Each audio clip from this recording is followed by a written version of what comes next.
पूरी दुनिया में एक बीमारी फैल चुकी है और इस बीमारी का कोई भी इलाज नहीं है। जो भी इस बीमारी से इन्फेक्टेड होता है उसे मरना ही पड़ता है। और अब हम मूवी की शुरुआत में सड़क पर चलती हुई एक गाड़ी को देखते हैं। इस गाड़ी में 2 लड़के और 2 लड़कियां होती है। ये चारों शहर की तरफ जा रहे थे, तभी उनको सामने एक गाड़ी खड़ी दिखाई देती है जो सड़क के एकदम बीचों बीच खड़ी थी।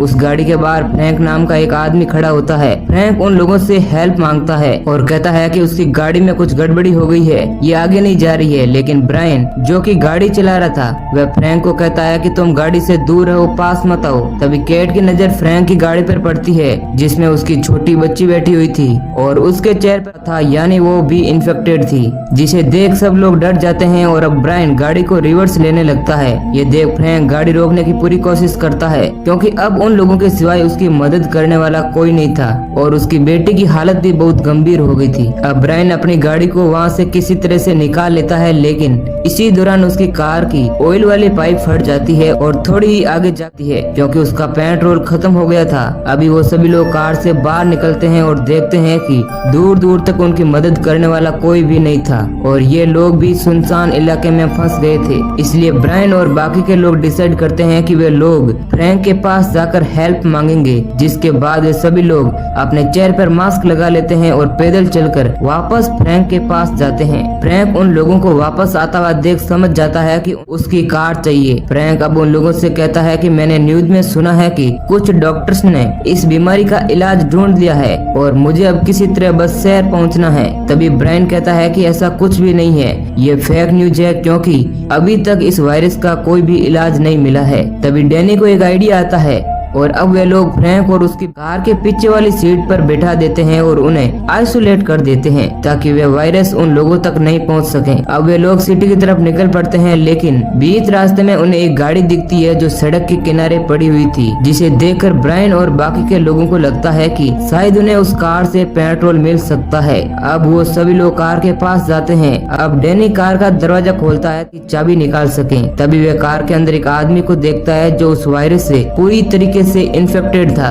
डैनी उसे देखकर डर जाता है और कार का दरवाजा तुरंत बंद कर देता है। अब ब्रायन भी वहाँ आ जाता है और वे लोग पेट्रोल को ले लेते हैं। अब हम अगले सीन में देखते हैं कि वे लोग शहर पहुँच जाते हैं। वहाँ वे लोग हाई स्कूल जाते हैं जहाँ दूर दूर तक कोई भी इंसान नहीं दिख रहा था। अब सभी लोग गाड़ी से उतरकर अंदर जाने लगते हैं। तभी वह छोटी लड़की जिद करती है कि वह भी साथ में चलेगी क्योंकि पीछे अकेले उसे डर लग रहा था, इसलिए बॉबी उसके साथ वहीं रुकने का फैसला करती है और बाकी के लोग उसे रिसर्च सेंटर के अंदर जाते हैं जो अंदर से पूरी तरीके से खाली था। अब वे सभी लोग एक हॉल में जाते हैं जहाँ बहुत सारी डेड बॉडी पड़ी थी। उन सभी के मरने का कारण अचानक से आई बीमारी ही थी। तभी वे लोग एक डॉक्टर को देखते हैं। डॉक्टर को देख फ्रैंक कहता है कि क्या इस बीमारी का इलाज मिल चुका है? अगर मिल गया है तो मुझे चाहिए क्योंकि मेरी बेटी अब मरने वाली है। लेकिन डॉक्टर कहता है कि मैंने जो दवाई बनाई है उसका कुछ भी भरोसा नहीं है क्योंकि इंसान बच भी सकता है और मर भी सकता है, यानी पूरे 50-50 चांस है। अब डॉक्टर अपनी बनाई हुई दवाई कुछ बच्चों को देने जा रहा था क्योंकि उसके पास इसके दूसरा रास्ता नहीं था और इधर बच्चे भी मर रहे थे।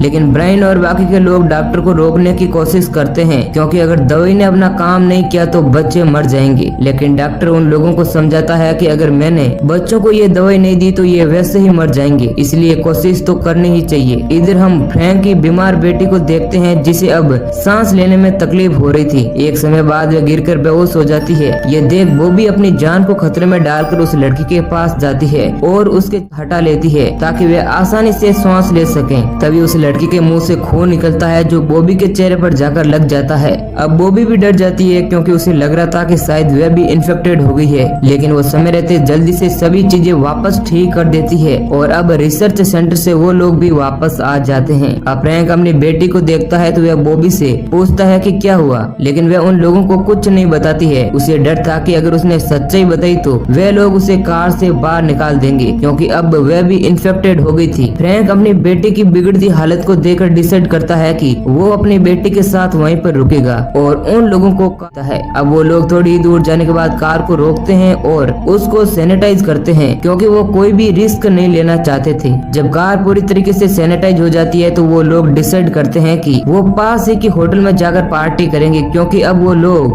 बोर हो गए थे। अब सारे लोग होटल में जाते हैं और वहाँ की पूरी तलाशी लेते हैं, जिसके बाद उन लोगों को लगा कि पूरा होटल खाली है और वे यहाँ आसानी से रह सकते हैं। इधर बॉबी की हालत भी बिगड़ रही थी क्योंकि वे इन्फेक्टेड हो गई थी, लेकिन फिर भी वे किसी को कुछ नहीं बताती है। अब ब्रायन डेड बॉडी को देखता है, जिस कारण वो डर जाता है और वह पुल में गिरने ही वाला होता है कि उसका छोटा भाई आकर उसे बचा लेता है। अब सभी लोग होटल के गार्डन में जाते हैं और वहाँ बहुत मजे करते हैं। और जब भी ब्रायन बॉबी के पास आने की कोशिश करता है तो बॉबी उसे पास नहीं आने देती है, क्योंकि वो नहीं चाहती थी उसकी वजह से ब्रायन भी इन्फेक्ट हो जाए। होटल बहुत ही ज्यादा बड़ी थी, इसलिए वे लोग रात में भी इधर उधर घूम रहे थे।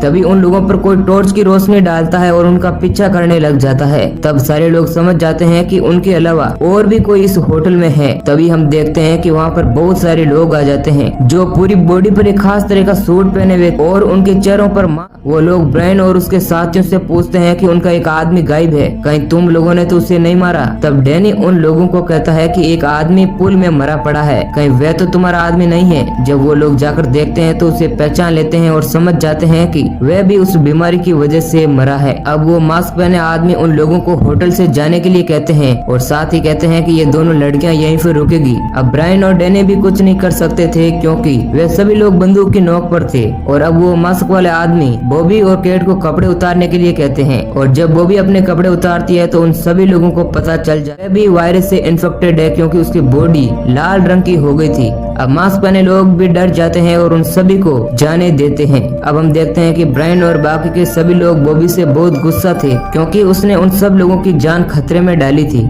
अब थोड़ी ही दूर जाने के बाद ब्रायन कार को रोक देता है और बॉबी को कार छोड़ने के लिए कहता है, लेकिन बॉबी कार से नीचे नहीं उतरती है। तब ब्रायन गुस्सा हो जाता है और उसे खींचकर बाहर निकालता है और कहता है कि मैंने तुमसे कहा था कि तुम उस छोटी लड़की के पास मत जाना, लेकिन तुमने मेरी बात नहीं मानी और हम सब की जान खतरे में डाली। जिसके बाद ब्रायन बॉबी के लिए कुछ खाने का सामान छोड़कर वहाँ से चले जाते हैं। थोड़ा ही आगे जाने के बाद ब्रायन नोटिस करता है कि कार का फ्यूल खत्म होने वाला है। तभी वह देखता है कि सामने से एक कार आ रही है, इसलिए वह अपनी गाड़ी सड़क के बीचों बीच खड़ी कर देता है ताकि वह सामने आने वाली कार को रोक सके। अब जो कार सामने से आ रही है वह रुक जाती है, जिसमें दो बूढ़ी औरतें बैठी थी। अब कार से उतरकर डैनी उन्हें करने के लिए जाता है और कहता है कि हमारी कार का फ्यूल खत्म हो गया है और हमें थोड़ा फ्यूल चाहिए। लेकिन वे दोनों औरतें डर जाती है और अपनी गाड़ी को रिवर्स में भगाना शुरू कर देती है।